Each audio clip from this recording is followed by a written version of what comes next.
הגענו לסוף ספר שמות, פרשות ויקל פקודי. כן, נקרא השבת שתי פרשות בצמידות.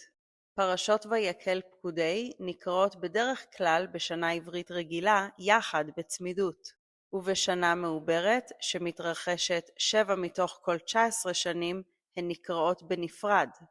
בשתי הפרשות הללו מסיימים את הקמת המשכן, והן מסיימות את ספר שמות, הספר השני של התורה.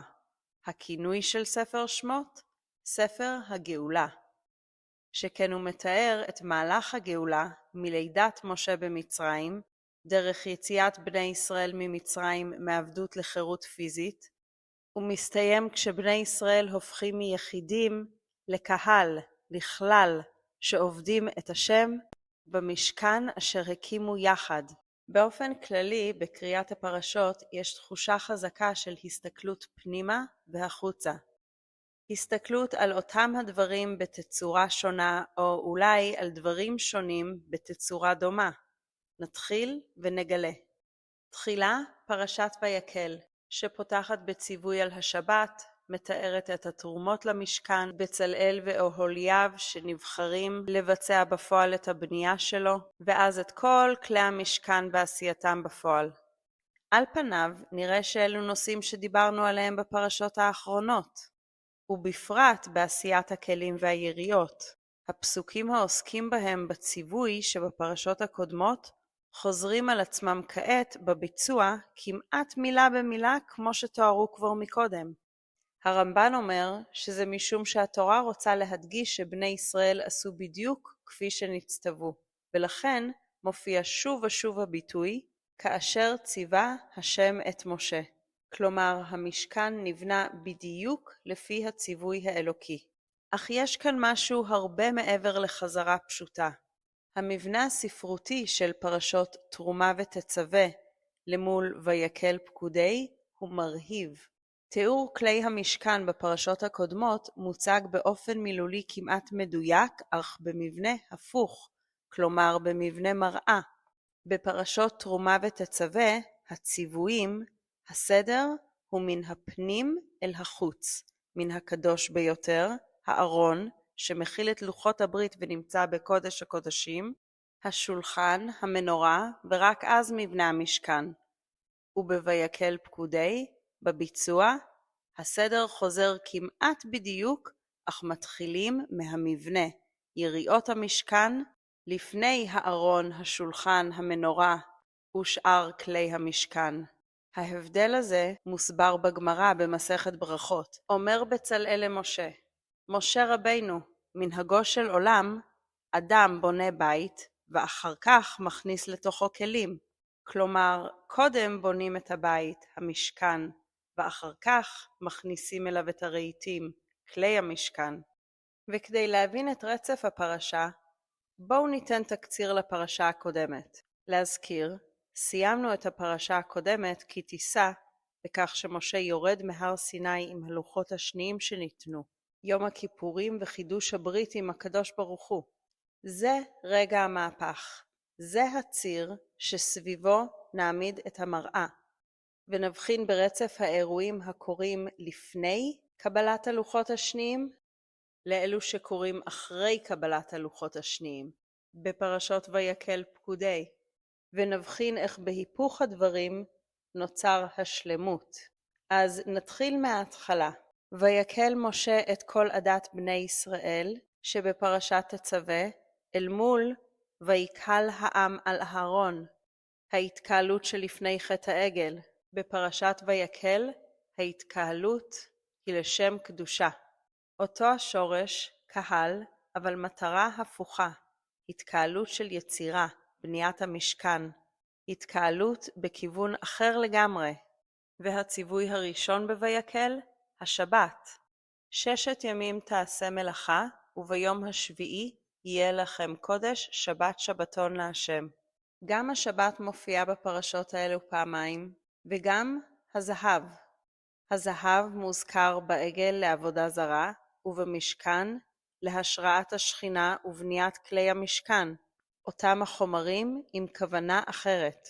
בניית המשכן הוא נקודת תפנית בספר שמות, שבתחילתו הקדוש ברוך הוא שעושה ומוביל ומנהיג בצורה הכי אקטיבית שיש את גאולת ויציאת ישראל כעבדים ממצרים, ובסופו מצב שבו אנו אלה שתורמים, בונים ויוצרים עבור הקדוש ברוך הוא את המשכן. וישנם כמה מסרים חשובים שלמדנו לאורך הפרשות האחרונות שחוזרים כעת שוב, וגם הם מעין מראה. שהתרומה שלנו מרימה אותנו, ושאנו ניקלים לשם קדושה, אנו מתקדשים כקהילה. החזרה של הנושאים וההדהוד החוזר שלהם ניכר לא רק בפרשות האחרונות שבספר שמות, אלא גם בין פרשות אלו לבין תחילת ספר בראשית, הספר הראשון. בהסתכלות החוצה, בזום אאוט, יש כאן השלמה של שני ספרים. בתחילת התורה בבראשית, השם יוצר ובורא את העולם עבור ברואיו, האדם. ובסוף ספר שמות, האדם מקים משכן להשם בעולם. ספר בראשית מתחיל בתיאור של יחידים, בספר שמות מסתיים בתיאור של עם. בבראשית מתואר בריאת העולם, ובשמות יצירת המשכן. בבראשית הבורא יוצר את האדם, ובשמות האדם בונה לבורא. המשכן מתואר כמעין בריאה קטנה. התורה משתמשת במילים ובמבנים לשוניים כמעט זהים, וספציפית גם השפה שמתארת את סיום הבריאה. ויחולו השמיים והארץ, וגם ויחל אלוקים ביום השביעי, ובסיום בניית המשכן, ויחל משה את המלאכה. העבודה, היצירה, מסתיימת. ובבריאה, וירא אלוקים כי טוב, שמקביל כאן לפרשת פקודי, ויער משה את כל המלאכה, והנה עשו אותה. ויברך אותה משה, ממש כמו אחרי הבריאה, ויברך אלוקים. ויש לימוד נרחב על הקשר ההדוק שקיים בין בריאת העולם למבנה המשכן, ובין מבנה המשכן וגוף האדם. הרעיון הוא שכל אחד מהם משקף את השני בבחינת מיקרוקוסמוס, עולם קטן. האדם נקרא עולם קטן כי כל מרכיב שנמצא ביקום הרחב קיים ואפילו במידה המועטה ביותר בתוך גופו ונפשו של האדם. המשכן משמש גשר שמחבר בין האדם לבין הבורא. האדם יכול לקחת חומרים גשמיים, זהב, צמר, עץ, ועל ידי כוונה ומעשה מדויק להפוך אותם לכלי שמכיל את האין סוף, על ידי התעסקות בקדושה, ועל ידי כך האדם עצמו הופך למשכן, ושכנתי בתוכם. אז היה לנו מבנה מראה, וכעת מבנה פרקטלי, צורה או תבנית שבו החלק הקטן דומה לצורה הגדולה.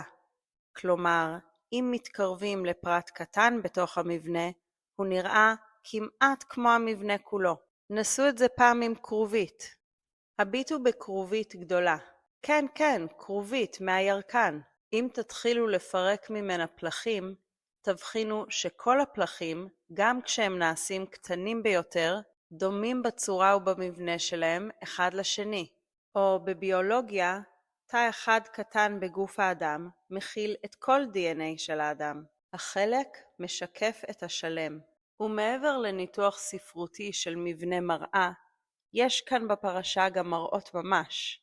ויעש את הכיור נחושת ואת קנו נחושת במראות הצובעות. בתקופת המדבר, בעת העתיקה, המראות היו עשויות נחושת מלוטשת מאוד, ושימשו את נשות ישראל במצרים. הצובעות, שהיו הנשים שהיו מתקבצות על פתח אוהל מועד להתפלל ולשמוע דברי תורה, תרמו את מראות הנחושת שלהן לכיור. ונשים מוזכרות ספציפית בפרשת ויקל. גם כאשר היו הראשונות לתרום למשכן, בניגוד לחטא העגל, שם לא השתתפו כלל בתרומת תכשיטיהן. השבוע נחגג במקומות מסוימים בעולם יום האישה הבינלאומי. לא יום או חג יהודי בצורה כלשהי. אולי שלא במקרה, בפרשה הזו יש התייחסות יוצאת דופן לנשים. וכל אישה חכמת לב בידיה טבו. בדיוק כמו שתוארו המפקחים על כל הבנייה כולה, בצלאל ואהוליאב, וכל איש חכם לב אשר נתן השם חוכמה ותבונה בהמה, לדעת לעשות את כל מלאכת עבודת הקודש לכל אשר ציווה השם. כלומר, בניית המשכן נעשית בידי חכמי לב, שילוב של הבנה, יכולת מעשית והשראה רוחנית. ובאלה ניחנו הנשים שטבעו את התכלת, הארגמן, התולעת, השני והשש, לכדי אריגים מרהיבים. כן, הנשים מתוארות בפרשה זו בתורה, שניתנה לנו עוד לפני 3,000 שנה, ככוח פעיל, יצרני ובלתי נפרד ממלאכת המשכן. ובהמשך הפרשה, והמלאכה הייתה דיים לכל המלאכה לעשות אותה, והותר. התרומות שנאספות הן כבר די והותר לבניית המשכן, ומשה מבקש להפסיק להביא את התרומות. ובפרשת פקודי, נושא החשבון והשקיפות מופיע כבר בפתיחת הפרשה. אלה פקודי המשכן, משכן העדות. פקודי משמע מניין, חשבון, רשימה. משה מונה את הכמויות המדויקות, ובהמשך הפרק מפורטים גם משקלי הזהב, הכסף והנחושת. על פי משה, עבודת הלוויים ביד איתמר בן אהרון הכהן. על פי משה, כלומר ביוזמת משה ובסמכותו. וכדי להבטיח שקיפות מרבית, משה אינו עורך את החשבון לבדו, אלא ממנה את איתמר, בנו של אהרון. עיקרון מנהלי של ביקורת חיצונית והבטחה שכל תרומה תגיע ליעדה. לסיכום ולסיום, נביט במבנה גיאומטרי שכולנו מכירים, ככלי עזר להבנת הפרשה, משמעות המשכן, השבת, בריאת העולם, ואולי גם את עצמנו, הסמל המודרני של עם ישראל, מגן הדוד. הבריאה, בראשית, מתחילה מכיוון מעלה כלפי מטה, ובשמות, במשכן, מלמטה כלפי מעלה, יצירה של העם עבור הקדוש ברוך הוא. ומתוך כך, שוב כיוון של משולש שיורד כלפי מטה, הקדושה, השכינה, שורה בתוכנו. ובחיבור בין שני המשולשים שווי הצלעות, נוצר משושה מרכזי וסביבו 6 משולשים שווי צלעות זהים. באופן סמלי, אפשר לראות בששת המשולשים סביב המרכז ייצוג של 6 ימי הבריאה, שבהם העולם נבנה ומתפתח במרחב ובזמן. 6 ימים ליצירה ועבודה. ובמרכז, משושה, נקודת האיזון של כל המבנה, וסמל ליום השבת. ולגבי השפע שבשמירת השבת, 6 ימים תעשה מלאכה, וביום השביעי יהיה לכם קודש.